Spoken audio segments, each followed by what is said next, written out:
Magandang hapon, no? Welcome back ulit sa aking vlog. Ngayon, pag-usapan naman natin, ano ba yung magandang epekto ng vitamin D and exercise sa ating katawan bilang isang pasyenteng may hypothyroidism?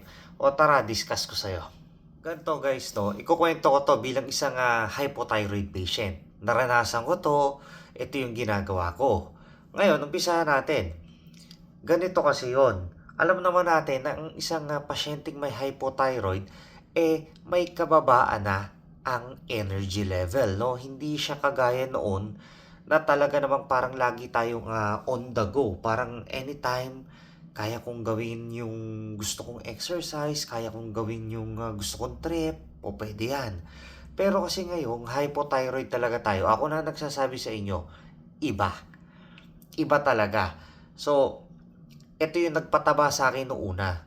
Nung bagong diagnose ako ng hypothyroidism, talagang talagang putok yan. Yung tiyan ko, bakat. Nanaba ako halos eh. Talagang ganun, wala akong magawa eh. Sinasabi nga rin nung iba kong co-teacher na, Sir, mukha kang napasarap sa kain mukhang nagigain tayo. May mga ganong biro, no? Well, totoo naman, talagang ang sarap. Ito kasi yung isang sikreto. Hindi kasi ako naniniwala nung una sa pagpapaaraw or pagpapainit.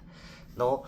Kung titingnan natin yung mga iba't ibang klase ng research at saka ng study, talagang yung pagpapainit nakakatulong para mag-boost ng ating energy. Okay? Nakakaganda ng mood, nawawala yung ating depression or kung anumang lungkot na nararanasan mo. Talagang importante yan.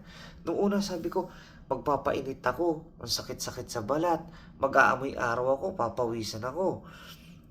Pero, nung naging hypo ako, oh my goodness, ibang story pala. Ibang story pala talaga siya. Talagang nakakatulong siya. Nung una talagang gigising ako na, ay, ano bang gagawin ko? Kakain na ba ako? Iinom na naman ako ng levothyroxine, something like that. Ganun yung iniisip ko. Pero, nung ginawa kong disiplina, yung pagpapaaraw, talagang sabi ko, oh, nakakatulong. Natutulungan niyang i-set yung mood ko ng maganda. Actually, ginawa ko siyang practice. Paano ba? Ginawa ko siyang practice nung nagtuturo pa ako sa San Beda. Pumapasok ako ng maaga. So, pagbaba ko sa parking lot, maglalakad ako, dala-dala ko yung mga gamit ko, magbibilad muna ako kahit 10 to 15 minutes. Nakakatulong siya. Actually, nakakatulong siya. Ang first subject ko nung time na yon, nung bagong diagnose ako ng hypo, human anatomy and physiology, no? Well, pagka mga ganong subject, talagang kailangan alive ka, yung mind mo clear, yung boses mo loud and clear, talagang ganun ka dapat. Kasi para mai-elaborate mo yung topic and lesson doon sa mga bata ng, alam mo na, ng mas maganda or mas maayos, no? So, naging practice ko siya. Awa ng Diyos sa loob siguro ng mga 2 linggo, nung nakaugalian ko siya, hindi ko na siya mabitawan. Mas gusto ko na siyang gawin. Sa totoo lang, mas gusto ko na siyang gawin na magpaaraw. Kasi talagang life changing yung nangyari. Kung dating dumadating ako ng office, ng faculty room na medyo tulog muna ako. Nung ginawa ko yun, as in, okay na ako. No? Kumbaga, na-improve niya. Na-improve niya yung energy ko and at the same time, yung mood ko. Yun yung magandang combination, no? Nagpapaaraw ka or nagpapainit ka, tapos sasabayan mo pa ng exercise. Yun yung magandang combo. Halimbawa, nagpapainit ka or nagwa-warm up ka pa lang, then sasabayan mo ng walking or ng jogging or ng cycling. Maganda yun, no? Basta ang mapapayo ko lang pagdating sa ganung bagay, keep hydrated. Kasi malakas po talaga makadehydrate yan. Hindi yan basta-basta, no? Ako noon, nagbibilad ako ng, sabihin natin 15 minutes. Pagtapos ko magbilad, akit ako ng faculty room. Pupunuin ko yung tumbler ko, kaya yung bote ko. lagyan ko ng tubig, nauubos ko siya. Kasi kahit hindi ka pinapawisan ng matindi, nagtatapon pa rin tayo ng water. Okay? So, ganun siya, no? For me, nakakatulong ng maganda, lalong-lalo na kung yung araw around 7 in the morning, mga ganyan. Ang sarap sa katawan. Tapos sasabayan mo ng kahit 10 minutes na ikot ka lang kung doon sa oval, ganyan. Ang sarap sa katawan. No, so ako nag-umpisa ako ng ganun. Hindi naman agad ako nakakapag-exercise ng matindi rin nun eh. Ang ginagawa ko lang talaga, magpapaaraw, tapos andyan yung mag-walking. So ganun lang. Nag-start lang naman ako ng weightlifting last year, mga bandang December na rin eh. Doon ako nag-start. Pero noon, hindi pa talaga. Talagang inumpisahan ko muna ng mga walking lang. No? So, ganun lang naman to improve our mood, energy, no? Kasi aminin na natin, wala tayong energy halos eh pagka hypo tayo. Feeling natin gusto na lang nating matulog ng buong araw. No, ayaw na nating kumilos, ayaw na nating mag-isip, parang gano'n, no? Pero for me, nakakatulong talaga siya. Subukan nyo, wala namang mawawala. Yung dati kong no, yung dati ko kasing routine nung bagong diagnose ako, nung nagpapaaraw ako, bumabalik na yung energy ko, no? Energy level. Sorry, hinihikab ako.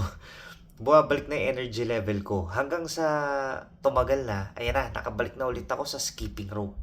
Nakakapag-skipping rope na ako, 30 minutes ulit. Ganyan. So, nakakabalik naman ako ng dahan-dahan sa exercise, no?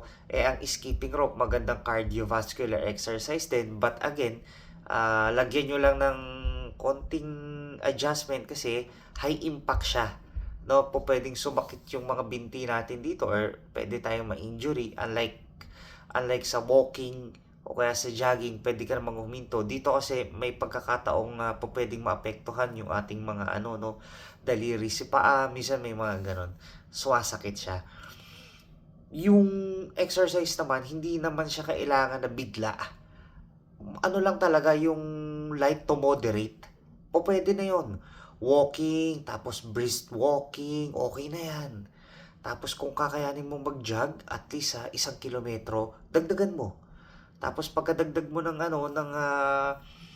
kilometro, walking ka ulit. Tapos jog ka ulit. Ganun lang, palitan lang. Hindi mo naman kailangan puwersahin yung katawan mo na 5 km agad, 10 km agad. No.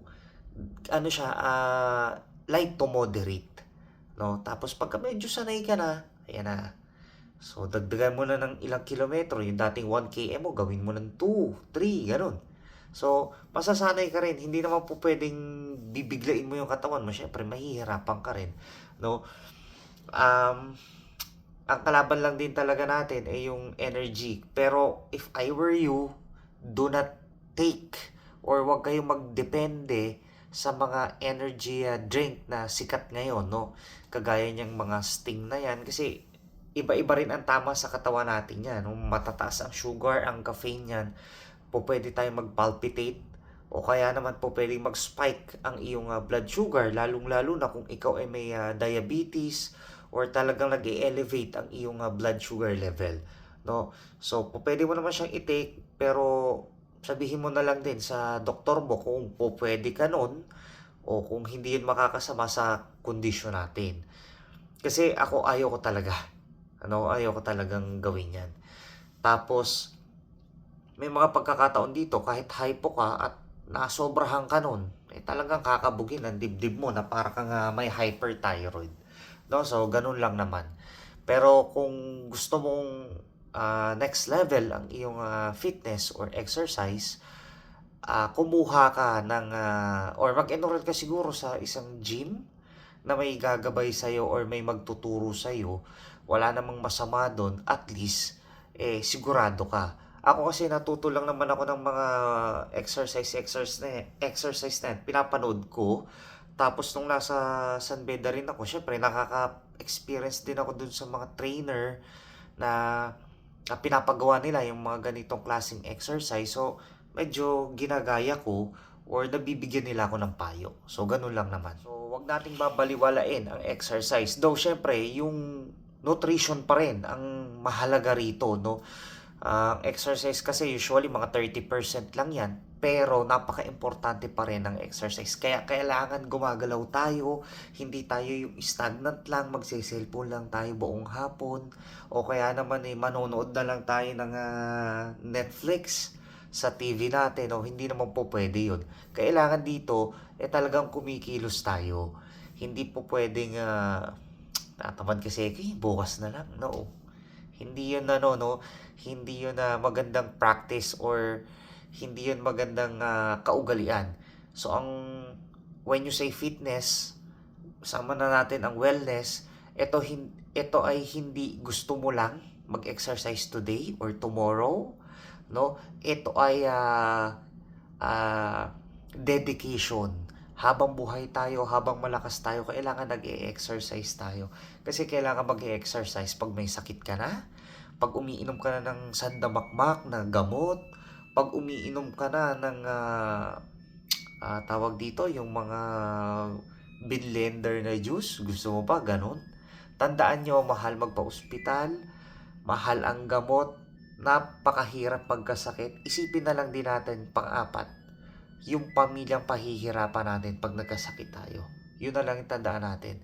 Kung ako sa inyo, umpisahan nyo na yung journey. Hindi nyo naman kailangan hindi nyo naman kailangan mag-enroll sa mamahaling gym. Kahit Zumba, pwede na yan. Yung simpleng walking. Akala nyo yung walking simple lang na wala namang naitutulong? Mali. Nakakatulong po siya ng maganda sa katawan. Hanggat maaari, may exercise tayo, nagpapaaraw tayo. Pero syempre, after exercise, kailangan kumakain din tayo ng tamang nutrisyon. Wag na wag nyo rin kakalimutan ang mag-hydrate. Okay? Uminom ng sapat na dami ng tubig. Yun lang yung maipapayo ko, no? Bilang isang pasyenteng may hypothyroid, at base na rin sa aking experience, no, sa napag-aralan, talagang napaka-importante niyan dalawang yan. Yung pagpapaaraw or yung pagbibilad natin sa morning sun at ang exercise. Ganun siya ka-importante sa katawan. Hindi lang naman sa may hypothyroidism, kahit naman sa mga healthy individual, kailangan din nila yan. Okay? Paano, hanggang sa muli, no? Maraming salamat sa inyong panonood. At kaya-kaya natin to. Huwag tayong tamaring mag-exercise, huwag tayong tamaring magpaaraw. Ikumbay na natin. Mag-ano ka lang dito, mag-alat ka lang ng oras. Gumising ka ng 5, ng 6, o kung anong sa'yo, kung ano yung maluwang na oras sa'yo, at mag-exercise ka. Okay? So, thank you for watching and God bless everyone.